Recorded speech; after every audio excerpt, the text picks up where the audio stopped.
Okay, so this is the key to test 4, and in problem number 1, it says on your paper for each problem, for each part below, indicate whether each relation is a function or not a function. And then there are 5 parts to this. Okay, so in part 1, notice that you have the graph of a relation, and so one of the um, tools that you can use to determine if a graph represents a function is the vertical line test. So if I draw a vertical line anywhere along this graph, you notice that this vertical line intersects the graph just once. And so that means that for each of these x coordinates on this graph, there's only one y coordinate associated with it. So it passes the vertical line test in part 1. So this is a function. And if you look at part 2, so when you look at part 2, notice that when I draw the vertical line here, we're fine because the vertical line test only intersects the graph once here, which means that for this x coordinate, right here, that's associated to this point, there's only one y coordinate associated with it. But when you go here, for example, notice that when x is, let's say x is 2 here, there are 3 different y coordinates. So there's a y coordinate associated with this x equal 2, there's a y coordinate associated with this x equal 2, and there's a y coordinate associated with this x equal 2. And so that fails the vertical line test, which means in this particular case that I just talked about, when x is 2, there are 3 different y coordinates. And remember, a function for each x coordinate, there has to be just one y coordinate. So this fails the vertical line test, so this is not a function. All right, so it fails the vertical line test. All right. Now, number 3, you're given a set of ordered pairs. The best approach to use there is that idea of that mapping. So this is your domain, and let's look at the range. And so remember the definition of the function for each x coordinate, there has to be exactly one y coordinate, not 2, not 3, just 1, just like we saw here. For this x coordinate, even for this one here, for this x coordinate, there are 3 different y coordinates associated with that x coordinate. So when I go here, when x is negative 6, my y value is 2. So far we're good. There's only one y coordinate associated with this x. When x is 5, my y coordinate is negative 1. All right, so far we're good. This looks like a function, but you got to use all these points that are there, all these ordered pairs. When x is 0, now remember, when it repeats, only list it once. When x is 0, my y value is 2. And that's fine. You can have a y value associated with different x values.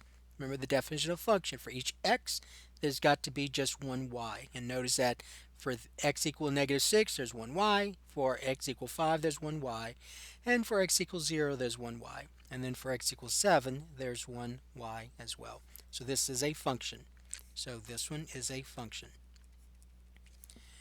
Now, when an equation is given, the best thing to do is to get y by itself. So when you look at part 4, you have 4x plus 2y equals 7.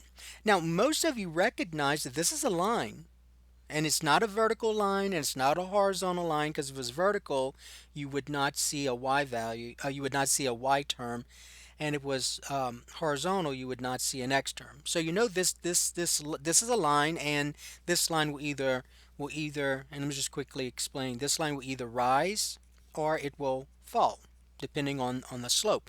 But it doesn't matter because you'll notice that in your mind the vertical line test passes here. So this is going to be a function. But what some of you may want to do is to get y by itself. So when I get y by itself, I get 2y equal a negative 4x plus 7, and then divide both sides by 2. I get y equals a negative 4 divided by 2. Negative 4x divided by 2 is a negative 2x, and then plus 7 halves. So look, so when you look at this, so this is a linear function, so you get a line. The slope is negative 2, right? And the y-intercept is 7.5. So that's, I'm sorry, 7 halves. So that's 3.5. So let's say that's about here, 3.5. And so the since the slope is negative, the line falls, and so notice it does pass the vertical line test. So that one's a function. Now in part 5, let's think about part 5. So if I get y by itself, I have y squared equals a negative x plus 4. That's what this would become if I get y by itself. And to get y by itself, I need to take the square root of both sides. And so let me rewrite this. So I get y squared equal negative x plus 4. And so when I take the square root of both sides, I get plus or minus. So I get y equals plus or minus the square root of negative x plus 4. Now you see this plus or minus, that means that for a particular x value, I'm going to have two different y values. That's what that says.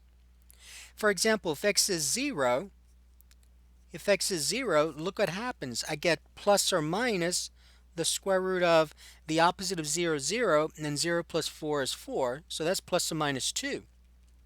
So for this x value, there are two different y values, so right away it fails the vertical line test, or it fails the definition of a function, I should say. Because remember, the definition of a function for each x coordinate has got to be just one. There are two here. So this is not a function. Alright, so this one's not a function. Alright, so that was number 1. Okay, so let's look at number 2. In number 2, you have a piecewise function, and you want to, there are two parts. You want to find f of 2 and f of 3. So this is your implicit domain for each of these different pieces. So I want to find f of 2. So for part 1, if you're going to find f of 2, you got to make sure that you use the correct part, the correct piece of this function. So the x value is 2. X is 2 here, not here, because this says x is greater than 2. So 2 is less than or equal to 2. 2 is equal to 2, so this is one you're going to use. So you're going to say 4 times 2 minus 3. So that's 8 minus 3, which is 5. So the answer is 5 there. And then for part 2, you're going to find f of 3. And so this is one you're going to use because 3 is greater than 2. So that's the one you're going to use. So you're going to say 3 times 3 minus 1. So that's 9 minus 1, which is 8. All right, so that's number 2. And number 3, you want to find the difference quotient. And so remember your little steps that we talked about. So step 1 is to find this part here first. So let's find f of x plus h. And so when I find f of x plus h, where we see the variable x, I'm going to substitute x plus h. I get 2 times x plus h minus 3 times x plus h squared. All right, now remember, when you've done enough of these, and this is quadratic, so you've done enough of these to know what x plus h squared is. So when you FOIL that, you get x squared plus 2xh plus h squared. So that's going to be this right here at some point. Now let's go ahead and distribute this. I get 2x plus 2h minus 3 times this trinomial, x squared plus 2xh plus h squared. All right, now let's go ahead and distribute here. And so when I do that, I'm going to get 2x plus 2h minus 3x squared minus 6xh minus 3h squared. All right, so that's step 1. Step 2 is to find this numerator now. So this is step 1. Now you're going to subtract your function from it. So this is step 2. So step 2 is you're going to find that numerator. So that's f of x plus h minus f of x. So this part you already found. That's this. So I'm going to rewrite this over. So 2x plus 2h minus 3x squared minus 6xh minus 3h squared. And then you're going to subtract. Now you got to be careful. Remember, you're subtracting your function. Your function is more than one term, so you need to put that in parentheses. So 2x minus 3x squared. So this is f of x. So that's what this is. Now you're going to distribute the negative through here. You take the opposite of each term. So I get 2x plus 2h minus 3x squared minus 6xh minus 3h squared minus 2x plus 3x squared. So the opposite of 2x is negative 2x. The opposite of negative 3x squared is a positive 2x squared. Now at this point, since we're dealing with a polynomial, it's very easy to see that at this point, any term that does not have a factor of h will be eliminated. So 2x, negative 2x is 0. Negative 3x squared, positive 3x squared is 0. Every other term has a factor of h in it. So at this point, what I'm going to do is I'm going to factor out an h from those three terms that are left. So h times 2 is 2h. H times a negative 6x is a negative 6xh. And then h times a negative 3h is a negative 3h squared. All right, so that's your step 2. So that's your numerator. So you just found this numerator right here. Now you're going to divide by h. And so remember, one of the reasons I factored out an h was to reduce this h and the denominator. That's h there. So step 3 now is to find the difference quotient of this function. So you're going to find f of x plus h minus f of x all divided by h. Okay, so the numerator is this.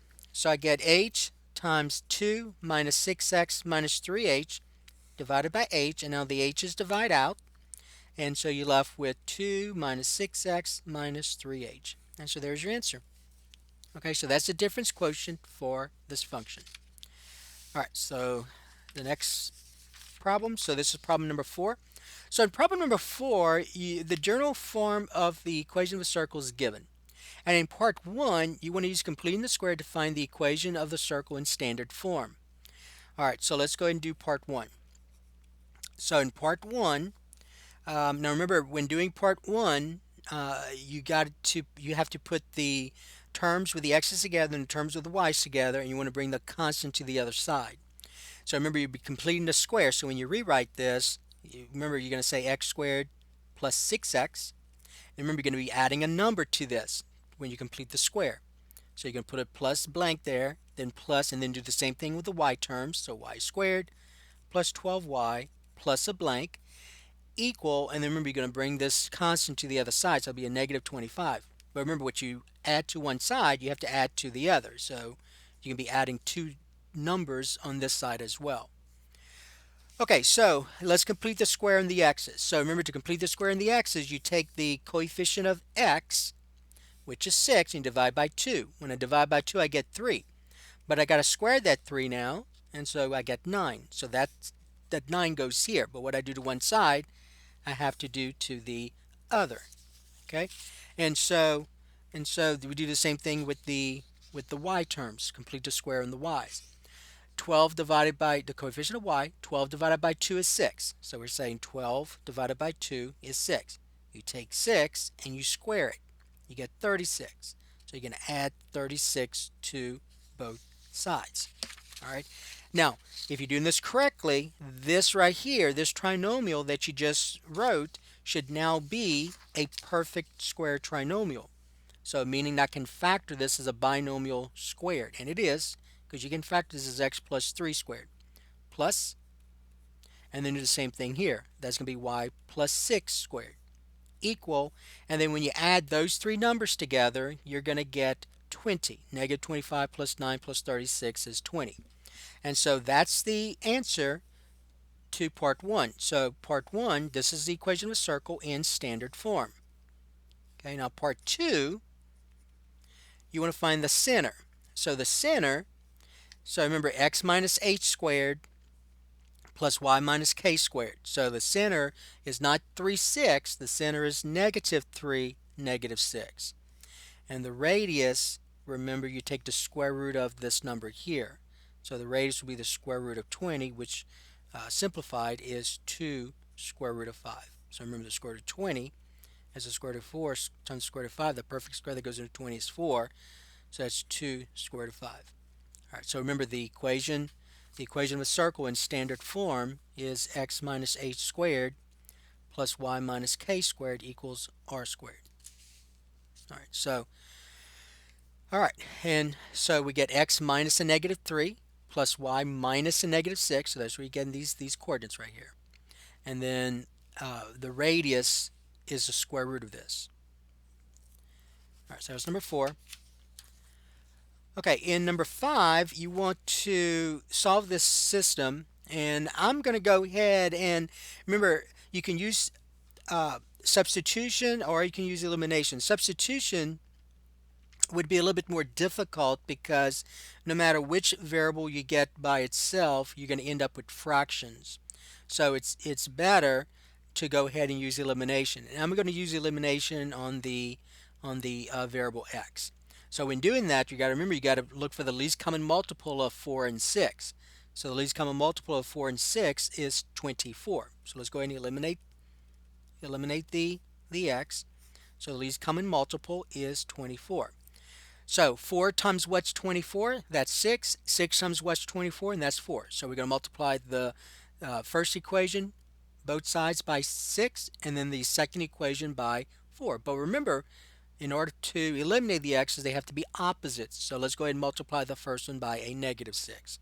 So negative 6 times 4x plus 5y equals 6 times negative 6. What you do one side, you do the other. For this one, we have to multiply by 4. So 4 times 6x minus 7y equal negative 20 times 4. All right. Now, when I distribute and multiply this side out here, I get negative 6 times 4 is a negative 24x. Negative 6 times 5 is a negative 30y equal, and then 6 times a negative 6 is a negative 36. The second equation, 4 times 6x is 24x. 4 times a negative 7y is a negative 28y equal, and the negative 80. All right, now we're going to add, and when I add now, these are eliminated. These are opposites. Those terms are opposites. A negative 24x and a positive 24x is 0. A negative 30y and a negative 28y is a negative 58y. A negative 36 and a negative 80 is a negative 116. So if I look at that equation right here, to get y by itself, I'm going to divide both sides by negative 58. And when I do that, I get y to be, and then negative 116 divided by negative 58 will give you a positive 2. So there's your y value. Now remember, it did say write the answer as an ordered pair. So right now we know this. We know that my y value is 2. So now I've got to find x. So to find x, you go back to either one of those equations. It does not matter. So I'm going to go to the first one. So to find x, we're going to use the first equation. So we're going to use 4x plus 5y equals 6. So wherever we see the variable y, I'm going to substitute 2 though. So I get 4x plus 5 times 2 equals 6.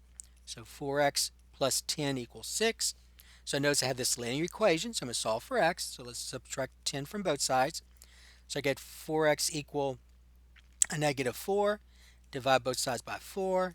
I get x to be negative 1. So there's your x coordinate. And so there's a solution to this system. So if you were to substitute in place of x, negative 1, in place of y, 2, you'll see that both of those equations are true at the same time. So for example, 4 times negative 1. So if you want to check, you can. So if you want to check this, so go back to the first one, first equation. So 4 times negative 1 plus 5 times 2, and you want to see that's going to equal 6, right? Well, 4 times negative 1 is negative 4. 5 times 2 is 10. Negative 4 plus 10 is 6. Let's do the second one. So they both have to be true at the same time.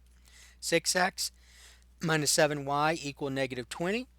So when I substitute negative 1 for x and 2 for y, I get 6 times negative 1 minus 7 times 2. And I want to see that's going to equal to the other side, which is negative 20. Negative 6 minus 14 is equal to a negative 20. All right, so there's your solution as an ordered pair. All right, so that was number 5. Okay, number 6, you want to find the slope and the y-intercept of the given line.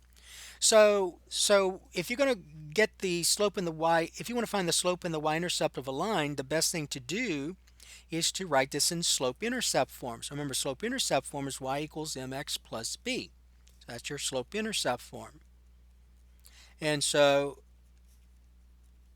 I'm going to get y by itself. So let's go ahead and rewrite this equation. So I get 7x plus 4y equal 55.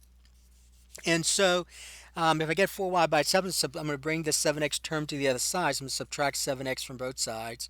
So I get 4y equal negative 7x plus 55. And then to get y by itself, I have to divide both sides by 4, right? So I get y equal, and then I'm going to just take these two terms, divide by 4. So I get negative 7/4 x plus 55 divided by 4.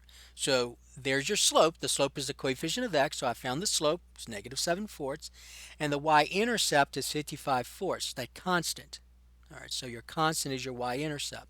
So you can say 55/4 force like this, or if you want to write this as a mixed number on your calculator, you would say 55 divided by 4, and you get 13.75. And remember, this is 7,500, so that's 3/4. You get 13 and 3/4.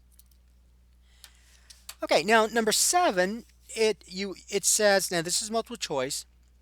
It says which of the following equations has a given slope in the y-intercept? So which of those equations has slope -3/4 and y-intercept 4? The quickest way to do that is to remember the slope-intercept form is y equals mx plus b, right? So the slope-intercept form is y equals mx plus b. So you learned that if you want to write this equation, if you want to write an equation with this slope and this y-intercept, then you're going to use the slope-intercept form. So we get y equals -3/4 x, because it's a slope, plus b, which is 4. Now, you want to make this look like this, though. So let's see, notice that there are no fractions here, so let's go ahead and clear the fractions. So I'm going to multiply both sides by 4, the LCD. So I'm going to go ahead and rewrite this equation over. So -3/4 x plus 4. So I'm going to multiply by 4 to clear the fractions. That's a 4. And this is a y. And so I get 4y equal, and then distributing, I get 4 times the -3/4 x plus 4 times 4, right? And then if I reduce, these 4's will divide out. So I get 4y equal 1 times the -3x is a -3x plus 4. Now this quite still doesn't look like this. So notice that all the choices, you have 0 on the other side. So let's go ahead and bring the terms to this side. So you're going to, in your mind, you're going to add 3x to both sides. So get 4y plus 3x equal 4. And then you're going to subtract 4. And so you get 4y plus 3x minus 4 equals 0. So now this kind of looks like this, although the x term is listed first. So let's go and list the x term first. So you get 3x plus 4y minus 4 equals 0. And so the only choice there is, let's see, oh, I forgot, I'm sorry, right here, I made a mistake. 4 times 4 is 16, right? So that's 16. All right, so 16, so you're subtracting 16 from both sides. And so this is 16. All right, so I did be careful. So 4 times 4 is 16. So the only correct choice here would be C. So C is your choice. Okay? All right, so be careful as you go through this process. So if you had done my mistake, which you can easily make these mistakes, so that's why you always got to go back and double check if you have time, you would have chosen part A, and that's incorrect. All right, so now let's look at number 8. So in number 8, all right, you have this, so you have this fraction, and notice that you have a complex number in the denominator. And so you want to divide this 5 by 2 plus 7i. So remember, you don't want an I, that imaginary number, in your denominator. So we're going to use a conjugate. So remember, I'm going to use the idea of that conjugate. So the conjugate of the denominator, 2 plus 7i, is 2 minus 7i. All right, now it does say work, so make sure you show the work. So I'm going to rewrite the problem. 5 divided by 2 plus 7i, and then the step you're going to write will have to be, you can multiply both numerator and denominator by the conjugate. So remember, what you do, the numerator you have to do to the denominator, because remember, that's still 1 right here. Anything divided by itself is 1. 1 times this is still that. Okay, so now we're going to write this as one fraction. So I get 5 times 2 minus 7i divided by 2 plus 7i times 2 minus 7i. Now, the best thing to do in the numerator is to go ahead and distribute the 5 here. So I get 10. 5 times 2 is 10. And then 5 times the negative 7i is a negative 35i. Now, remember, when foiling the two binomials here, remember, those are conjugates. So that means that the outer and the inner will add up to be 0. So notice the outer is a negative 14i, the inner is a positive 14i. So that's always true for conjugates. So all you have to look at is the first and the last. So 2 times 2 is 4. A negative 7i and a positive 7i and a negative 7i is a negative 49. And then remember, I times I is I squared. And you also have to remember that I squared is defined to be a negative 1. So now we have this. We have 10 minus 35i divided by 4 minus 49 times a negative 1, because that's what I squared equals. And now a negative 49 times a negative 1 is a positive 49. So I get 10 minus 35i divided by 4 plus 49. So 10 minus 35i divided by 53. And so they did want you to write this in the form a plus bi. So you're going to say 10 divided by 53 minus 35 53rds I. And so there's the answer to that one. All right. In number 9, so you want to solve this square root equation. Now this is the easier kind than some of the others you've had on your previous test. So notice when you solving a square root equation, you got to get the radical by itself, or any radical equation. It have to be square root. It could have been cube root, fourth root. You want to isolate this radical term. So you can subtract 2 from both sides first. So I get the square root of 3x minus 4 equal 3. Then the next thing you got to do, remember to get rid of that radical symbol. See, this is a square root, so the index is understood to be 2. You're going to raise both sides to a power equal to the index. So that's the work that's required. And so when the square and the square root undo each other, you get 3x minus 4 equal, and then 3 squared is 9. So notice you end up with a linear equation. So you're going to add 4 to both sides. So I get 3x equal, and then 9 plus 4 will give us 13. And so dividing both sides by 3, I get x to be 13 thirds. Okay, 13 thirds. And then, so remember when you raise both sides of an equation to an even power, you need to check for extraneous solutions. So let's just quickly make sure that this is correct. So let's just check this to make sure that I did not end up with an extraneous, remember we're using the word extraneous, with an extraneous solution. Alright, so go back to the original. So I get the square root of 3x minus 4 plus 2, and I want to see if this side is going to equal 5. So I see the variable x, I only see it once here. We're going to substitute 13 thirds. So I get the square root of 3 times 13 thirds minus 4 plus 2, and I want to see if that's going to equal 5. Well, 3 times 13 thirds, the 3's divide out, so that's just 13 right here. And so you get the square root of 13 minus 4 plus 2. 13 minus 4 is 9, so it becomes the square root of 9 plus 2. The square root of 9 is 3, and 3 plus 2 is equal to that 5. All right, so this is your solution. All right, so that's number 9. Okay, number 10, we have two functions, f of x and g of x, and you want to find part 1 and part 2. So in part 1, those are actually easy problems. In part 1, you want to find g of negative 3. So remember, that means where we see the variable x, you're going to substitute negative 3 for your function g. So make sure you go into the right function. Here you're finding g of negative 3. Here you need to use function f. So g of negative 3, so I see the variable twice here, so I get 2 times negative 3 squared, notice the parentheses, minus 3 times negative 3. Order of operations, have to square first. Negative 3 times itself is 9, so that's 2 times 9. And then a negative 3 times a negative 3 is a positive 9. So 2 times 9 is 18. 18 plus 9 will give you, what's that, 27? All right, so 27. All right, now part 2. So in part 2, you want to find f of x plus 2. And to do that, remember, you got to go to your function f this time. So remember, f of x is this. It's 3x plus 1. And so where we see the variable x, you're going to substitute x plus 2. So this becomes 3 in parentheses x plus 2. So see, substituting in place of x, substituting x plus 2 plus 1, and then distribute. I get 3x plus 6 plus 1. Combining like terms, I get 3x plus 7. And so that's the answer for that one. So f of x plus 2 is 3x plus 7. All right, so that's number 10.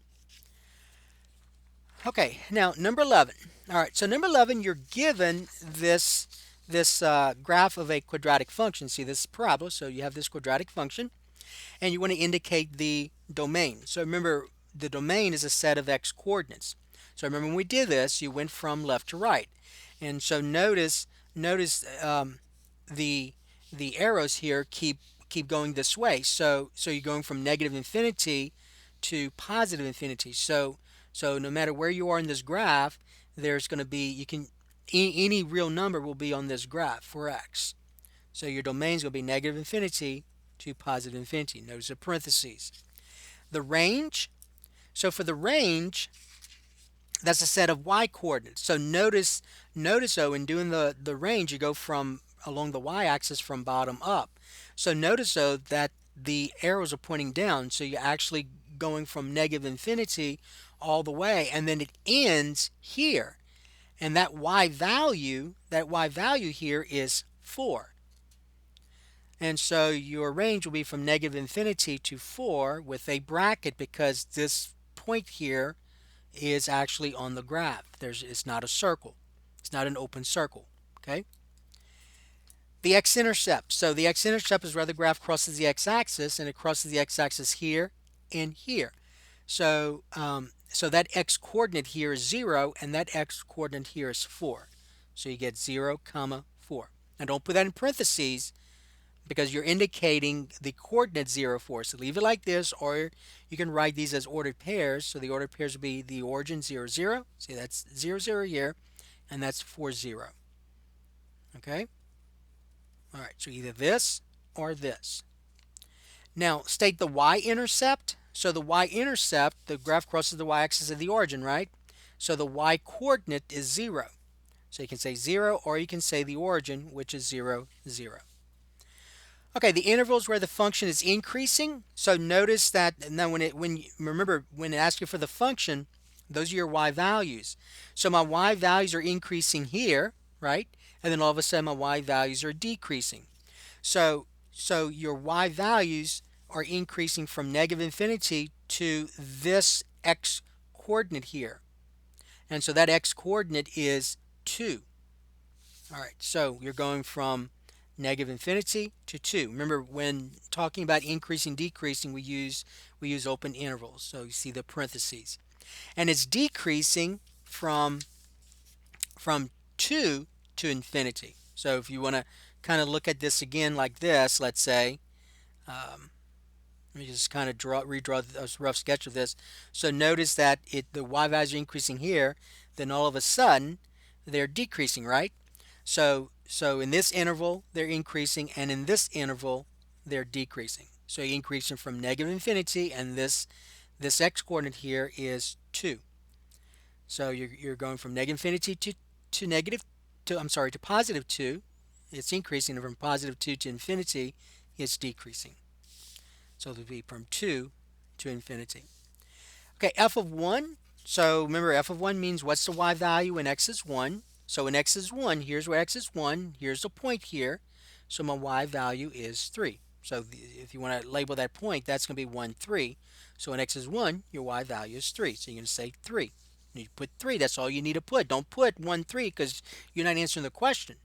The question is, this means what's the y value when x is 3? My y value is, when x is 1, my y value is 3. Okay, now number 8, it says, what is the value of x for which f of x is equal to 4? Remember, f of x means the same thing as y. So where's the y coordinate equal to 4? What point? Well, that's here, right? See, that's 4 right here. So if I look at this point right here, this point, the ordered pair is 2, 4, correct? That's your ordered pair. So when y is 4, what's the x value? Well, the x value when y is 4 is 2. So the answer is 2. That's all you're going to put. And the question is f of x even, odd, or neither? Remember, even, you're symmetrical about the y-axis. Odd, you're symmetrical about the origin. So notice that here's the axis of symmetry, correct? There's your axis of symmetry right here. That's not the y-axis. So it's neither. So it's not symmetrical about the origin, it's not symmetrical about the y-axis, so it's neither. So this graph is symmetrical about this axis of symmetry, which is not the y-axis. All right. Okay, so that was number 11. Okay, now let's look at number 12. Okay, so number 12. All right, so now you're adding f and g at 2. So you're now discussing the algebra functions here. So let's look at part 1. So remember, you want to find f plus g at 2. So remember, by definition, this means f of 2 plus g of 2. And so let's go ahead and find f of 2. So remember, this is your function f, this is your function g. So f of 2, you go to function f, and where you see the variable x, you substitute 2. So I get 2 squared plus 3 times 2 minus 1, right? So 2 squared is 4. 3 times 2 is 6 minus 1. So that's 10 minus 1, which is 9. So f of 2 is 9. So this part's 9. But we're going to add that to g of 2. So let's figure out what g of 2 is. So g of 2, this time you go to your function g. So g of 2 will be 4 minus 3 times 2. So that's 4 minus 6, which is a negative 2. So now I have 9 plus negative 2, which is going to give me 7. So f of f plus g evaluated at 2 is just 7. All right, so there's the work. Part 2. So let's go to part 2. So in part 2, you want to find f minus g evaluated at x. So remember, when you evaluate it at a number, you get a number back. When you evaluate it at a variable, remember, almost all the times you ended up with a variable expression back. So I have f minus g at x. So remember, by definition, that means f of x minus g of x. And so f of x is this function right here. So I'm just going to rewrite this function for f of x. So that's x squared minus 3x minus 1. And then I'm going to subtract g of x. Remember, g of x, though, is more than one term. So you got to put that in parentheses. So that's 4 minus 3x. Now get rid of the parentheses here. Distribute the negative 1. I get x squared minus 3x minus 1. The opposite of the opposite of 4 is a negative 4. And the opposite of a negative 3x is a positive 3x. Combining like terms, I get x squared, a negative 3x, and a positive 3x. Oh, I'm sorry, this should be plus 3x. I made a mistake. Plus 3x plus 3x. So be careful. Be careful as you go along the way. So 3x and 3x is 6x, right? And then a negative 1 and negative 4 is a negative 5. All right, so that should be the answer to that one. So I almost made a mistake again. So plus 3x, so be careful. All right, so that's this one. So it'll be x squared plus 6x minus 5. So notice you subtracting these two functions at x, so you ended up with a variable expression. Okay, now we can look at compositions. So remember, compositions by definition. So let's talk about part 1. So in part 1, you want to find f composed with g at 3. By definition, this means f of g of 3. Okay? And so the first thing you're going to do is find this inner part first. So you're going to find g of 3. So let's go ahead and find g of 3. So to find g of 3, you're going to go to your function g. So there's g and there's f. So you're going to your function g. So you get 3 minus x. Here's your x, so 3 minus 3, and so that's just 0. So g of 3 is 0. So that goes here. So now this becomes f of 0. See, that's 0 right here. So f of 0. So now we're going to find f of 0. So remember, what this means now is you go to your function f, and where we see the variable x, you're going to substitute 0. So I get 0 squared minus 4. So that's 0 squared 0, and 0 minus 4 is a negative 4. So f composed with g at 3 is a negative 4. In part 2, you want to find g composed with f at x. All right, so this time it's at the variable x. So again, by definition, this means g of f of x. And so let's find f of x. So f of x is this. So in place of f of x, I'm going to substitute x squared minus 4. So you do the inner part first. So this becomes g of x squared minus 4. And now this says, I go to my function g, and where we see the variable x, I'm going to substitute this expression, x squared minus 4. So here's my function g right here. So I get 3 minus, and then I'm substituting x. I'm going to substitute this now. I'm going to take this into x. Substitute this into x. But you got to put that in parentheses, so I get x squared minus 4. Now distributing the negative, I get 3 minus x squared plus 4. The opposite of negative 4 is a positive 4. Combining like terms, I get negative x squared plus 7. So that is G composed with f at x. Okay? All right, so that's number 13. Okay, now number 14, this time you want to graph this quadratic function. And so I broke it down into parts. So the first thing you're going to do is determine whether this is a polynomial, rational, exponential, logarithmic. So notice this is a polynomial function. So you can say polynomial. All right, it's not a rational function, it's not an exponential, it's not a logarithmic, it's a polynomial.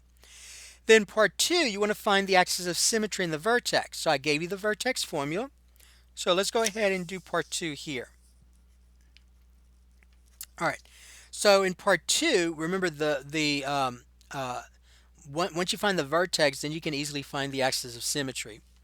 So the vertex formula is negative b divided by 2a. Then once you find your x coordinate, you're going to substitute into your function g in this case. So g of negative b over 2a. All right.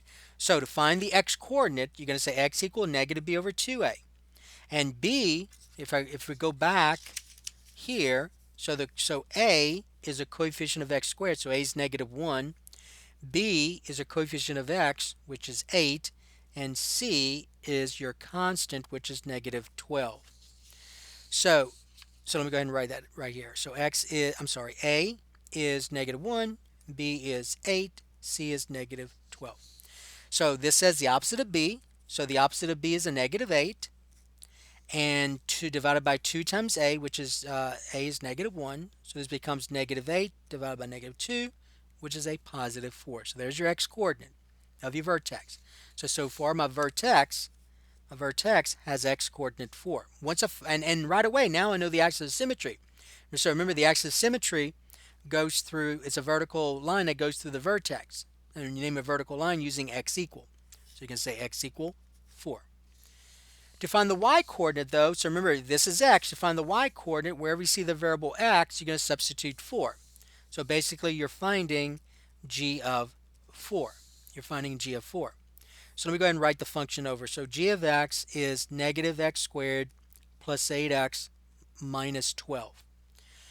All right, now be careful because you do have that negative x squared here. So when I substitute 4, this means, so g of 4 means negative in parentheses 4 squared plus 8 times 4 minus 12.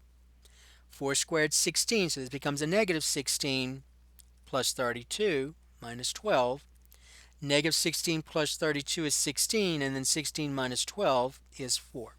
So g of 4 is 4, which means that my y-coordinate is 4 for the vertex. All right. Then you want to find the x-intercepts and the y-intercept. Okay, so let's go ahead and do part 3 here. So part 3, let's talk about the x-intercept. So to find the x-intercept, I'm going to go ahead and use the quadratic formula. So we know a, b, and c. So I get x equal, so remember the opposite of b, so the opposite of 8 is negative 8, plus or minus the square root of b, which is 8 squared, minus 4 times a, which is negative 1, times c, which is negative 12. Okay, all divided by 2 times a, which is negative 1, equal negative 8 plus or minus the square root of 8 squared 64. A negative 4 times a negative 1 times a negative 12 is a negative 48, all divided by negative 2. Simplifying the radicand, 64 minus 48 is 16, so this becomes negative 8 plus or minus the square root of 16 divided by negative 2. The square root of 16 is 4, so this becomes negative 8 plus or minus 4 divided by negative 2. Now I'm going to end up with rational solutions for my x-intercepts, so let's go ahead, rational numbers for my x-intercepts, so let's go ahead and write this as 2 different parts. So this becomes negative 8 plus 4 divided by negative 2, and then negative 8 minus 4 divided by negative 2. Negative 8 plus 4 is a negative 4, and a negative 4 divided by negative 2 is a positive 2. So there's one of your x-intercepts. The other one, negative 8 and a negative 4 is a negative 12. A negative 12 divided by negative 2 is a positive 6. So there's the other x-intercept. So your x-intercepts are 2 and 6. 2 and 6. For the y-intercepts, let me go ahead and do that here. For the y-intercept, remember the y-intercept is where x is 0. So you're going to let x equal 0. So if I go back to my function, right here, wherever we see the variable x, I'm going to substitute 0. Now, most of you, almost all of you know that when you're given a polynomial function, the y-intercept is going to be your constant, right? Because wherever you see wherever you have a term that's x, when you substitute 0, this term becomes 0. So you get g of 0 will be negative 0 squared plus 8 times 0 minus 12. So you get 0 plus 0 minus 12, which is a negative 12. So there's your y-intercept. Okay? All right, now part 4 is to graph. So I sent you graph paper, and hopefully you were able to use it. So let's go ahead and first of all, let's go ahead and plot the vertex. So the vertex is 4, 4. So notice though it goes by 2, 4, 6. All right, so 2, 4. So here's 4 and here's 4. All right, so there's the vertex, 4, 4. The axis of symmetry. All right, there's the axis of symmetry. X equal 2, right? The axis of symmetry is x equal 4, excuse me. X equal 4, right? Goes to the vertex. All right, and then the x-intercepts are 2 and 6. So here's 2, here's 6. So I have 2 more points on that graph. And then the other point I know of is negative 12. So there's where the graph's going to cross the y-axis. So once I know negative 12, I can use the axis of symmetry to help me find the other point on the other side. So this distance can be the same distance as this. So here's another point. And then all you do is just draw your graph. Just do the best you can with doing this, like this. All right, make it look like a good parabola. And there you go. All right, so there's the graph. All right, number 15 says this. You want to use synthetic division or long division and the remainder theorem to find the indicated function value. Don't use any others, because what some of you were going to do is in place of x, you're going to substitute negative 2, and that's not what this is indicating. We all know you can do that. You all can substitute negative 2 in here, but the question is, in college algebra, can you use synthetic division or long division or remainder theorem to understand what this is saying?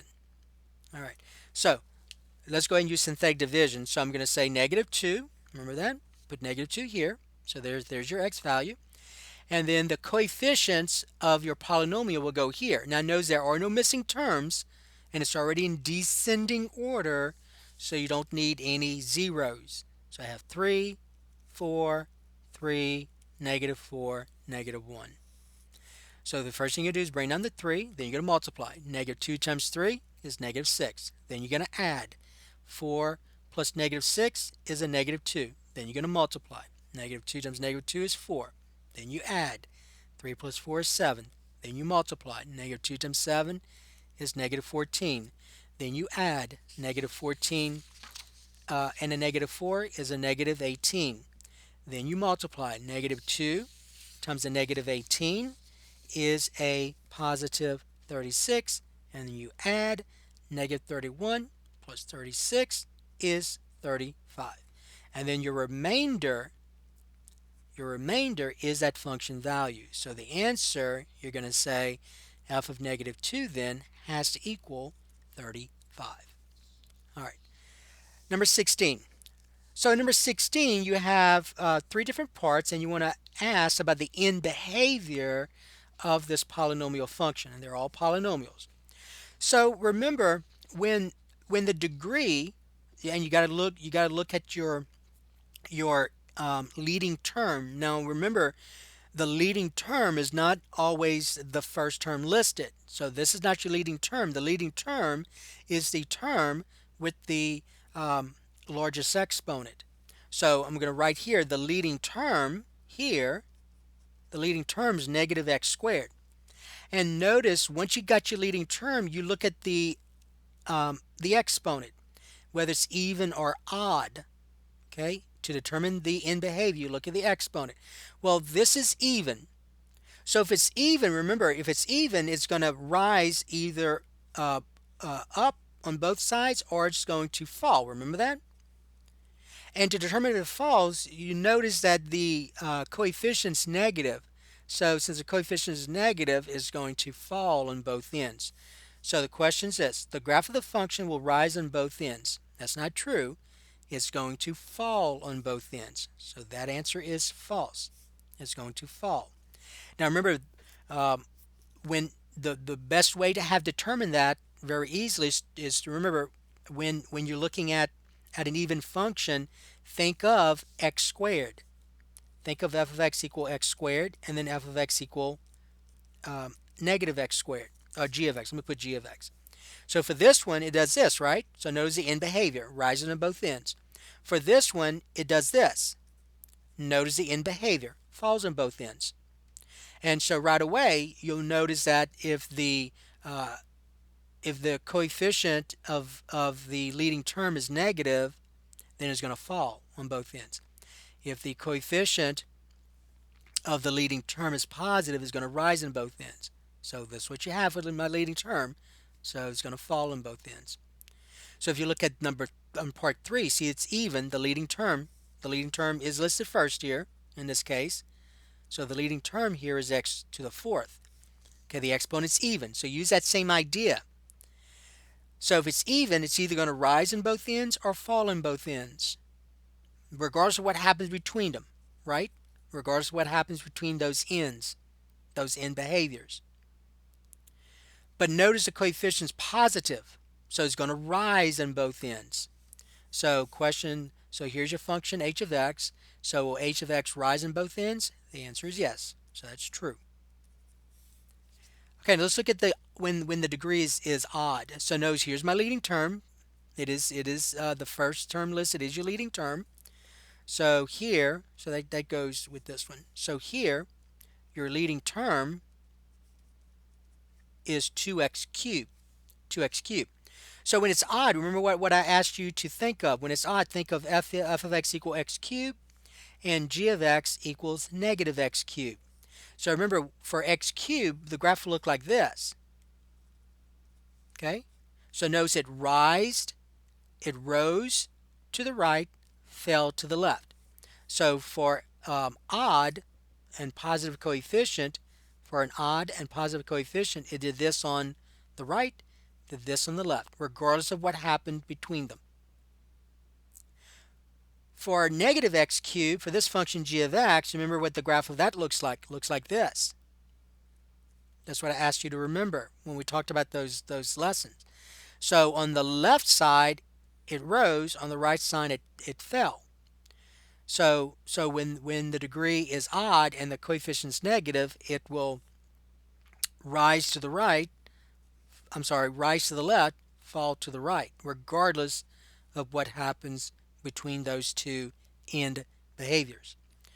So notice here, though, that it is odd, so it'll be one of these, okay? And the coefficient is positive. So here's the question. The graph of this function will rise to the right, fall to the left. So odd degree, positive coefficient, so it's going to be this one. So it will rise to the right, fall to the left. So let's see what this says. So rise to the right, fall to the left. So that one's true. All right. Okay, so that's how you think about that. So remember these, when we talked about those lessons, I reinforced the idea of looking at these to help you to answer those kinds of questions. All right, number 17. Number 17, you want to use long division. Now notice you cannot use synthetic division here. Even though this is linear, you cannot use synthetic division because this coefficient of x is not 1. So you have to use long division. All right, and it says show required work. All right, so here's what you have to do. You have to say 3x plus 5 divided into. Notice it's already in descending order. There are no missing terms, so I'm going to rewrite this polynomial. So my dividend is going to be 12x cubed plus 8x squared minus 35x, and then minus 12. Okay, so you're going to say first and the first. So 3x into 12x cubed, 3 into 12 is 4, x and x cubed is x squared. So I get 4x squared. So notice I'm aligning my like terms. Then you multiply 4x squared times 3x is 12x cubed. 4x squared times 5 is 20x squared. So I had to see all this. Now we're going to subtract. And so 12x squared cubed minus itself, remember that's always going to be 0 here. Those are always eliminated through the process. 8x squared minus 20x squared is a negative 12x squared. So that's negative 12. And then let's bring down the negative 35x. Then you do the process all over again because the degree here is 2, the degree here is 1. So you stop when the degree of the remainder is less than the degree of the divisor. 3x into negative 12x squared is a negative 4x. Then you multiply. Negative 4x times 3x is a negative 12x squared. So those always have to be the same. Negative 4x times 5 is a negative 20x. Now you're going to subtract. A negative 12x subtract itself, that's 0. Now for this one, some of you may want to rewrite what this part means. You're subtracting a negative 20x, right? Which means adding 20x. So a negative 35x and a positive 20x is a negative 15x. Bring on the negative 12. Do the process again. 3x into negative 15x is a negative 5. Negative 5 times 3x is a negative 15x, so those have to be the same. Negative 5 times 5 is a negative 25. Then you're going to subtract. If you're doing this right, these always have to cancel out. Negative 15x subtract itself is 0. Negative 12 subtract a negative 25. So remember, subtracting negative 25 means adding 25. So negative 12 plus 25 is 13. Now notice the remainder is a constant, which means the degree is 0. Since the degree is 0 and the degree here is 1, the degree of the remainder is less. So we're done. So there's your quotient, there's your remainder. Now they did ask you to write it in this form. So you're going to say the answer will be the quotient, 4x squared minus 4x minus 5, plus the remainder divided by the divisor. All right, so that was number 17. Okay, number 18. Okay, number 18, you are given this cubic function, and you are told that a 0 of this function is 3. And you want to use this 0 and synthetic division to find the other zeros. So here's what that part means. I'm going to call this part 1. And I'm going to put that here, part 1. So what that means is this.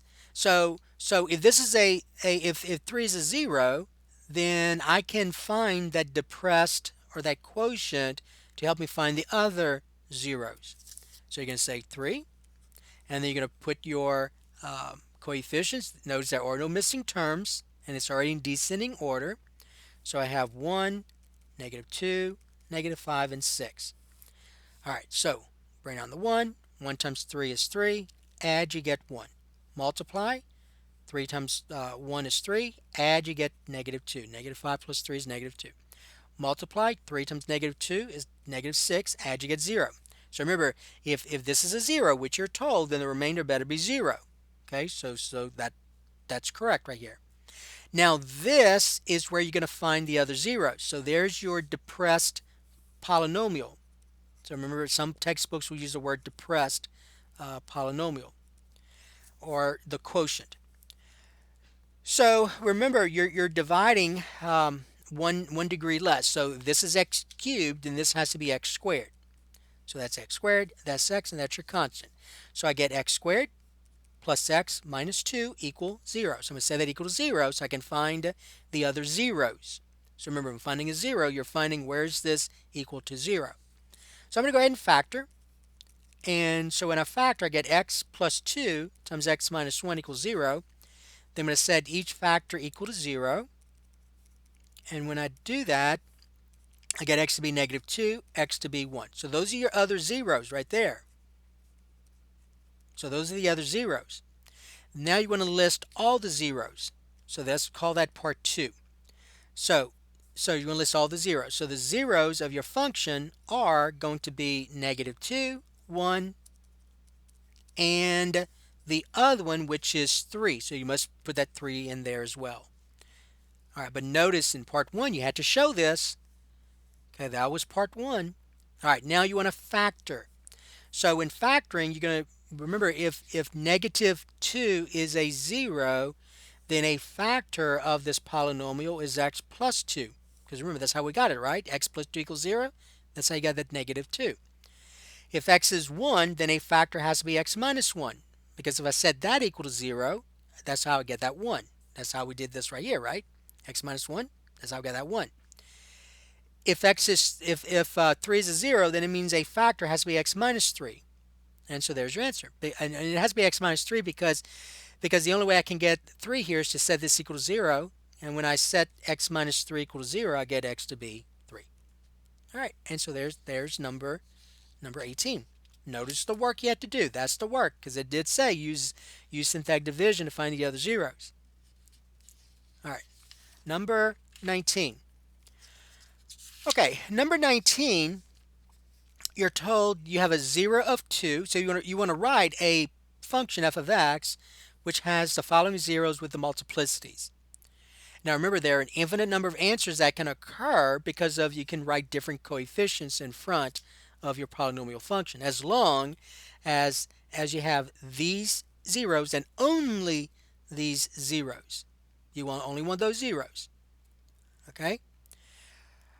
All right, so if you're told you have a 0, 2, notice there's no multiplicity listed, so that means technically it's multiplicity 1. It only occurs once. So far we have this. We have f of x is going to be x minus 2.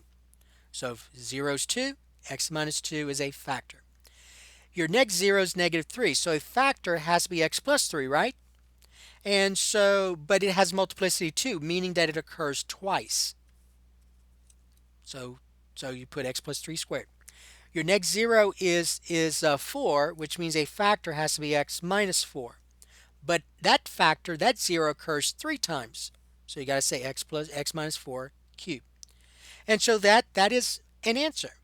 Now, there are an infinite number of answers as well, infinite number of possibilities given only this, because you could say f of x equal 2 times x minus 2 times x plus 3 squared times x minus 4 cubed, and so on. So regardless of what this number is right here, your zeros are listed. So the only one that works here for this one would be x minus 2. It looks like this one, choice B, x plus 3 squared, x minus 4 cubed. So that's the only one. So we're going to say B here. And then finally, number 20, you want to solve this rational equation.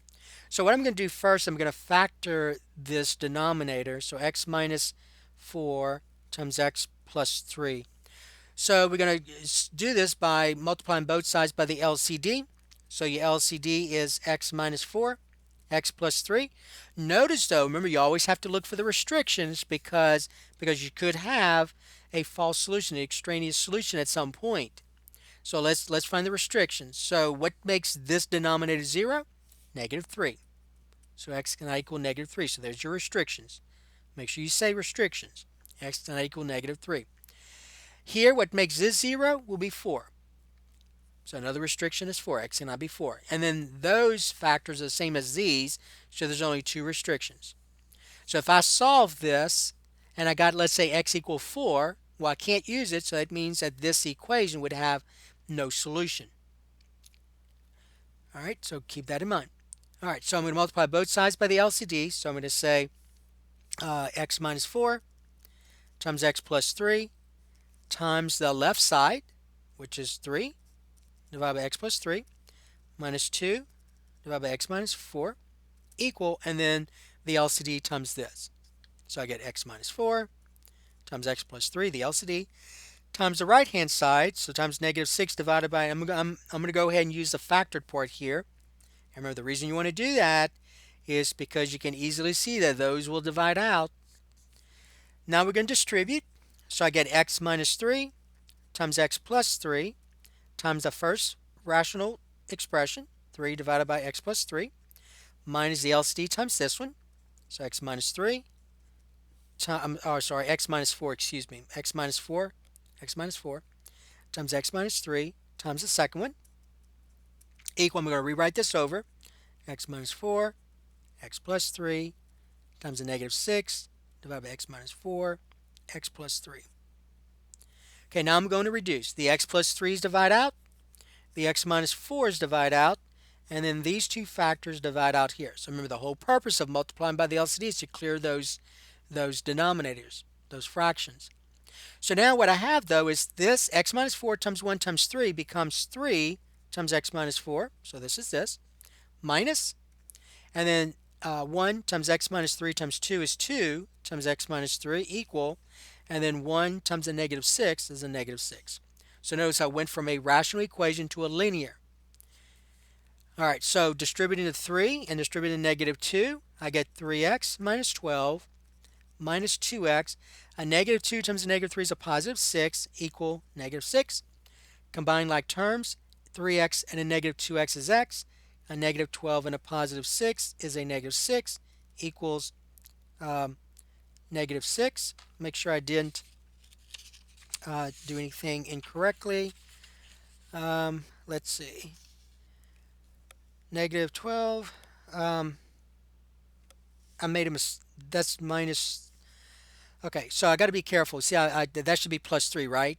All right, so be careful. I made a mistake here. So that's plus 3, and then that's minus 6. I'm sorry.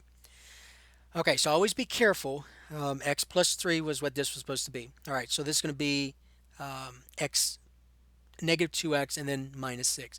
Now, negative 12 and a negative 6 is a negative 18. So let me fix that part. So negative 18. So now you're going to add 18 to both sides, right? You're going to add 18 to both sides, and so I get x to be a negative 6 plus 18 is a positive 12. Now, once you get to that point, always make sure it's not one of those restrictions, because if this, see, that was the only proposed solution you ended up with. Since that's the only one, if that was one of these, then you would say no solutions, because that would be an extraneous root, a false solution, because this is a solution here, all right? But if it was one of those, that would mean it's not a solution here, because it makes the denominator 0. One of the denominators or two of the denominators 0. So since that's not a restriction, then there's your solution. That's it. Okay, so that was, if I can find the first page real quickly, that was the key to test number 4, college algebra. Okay.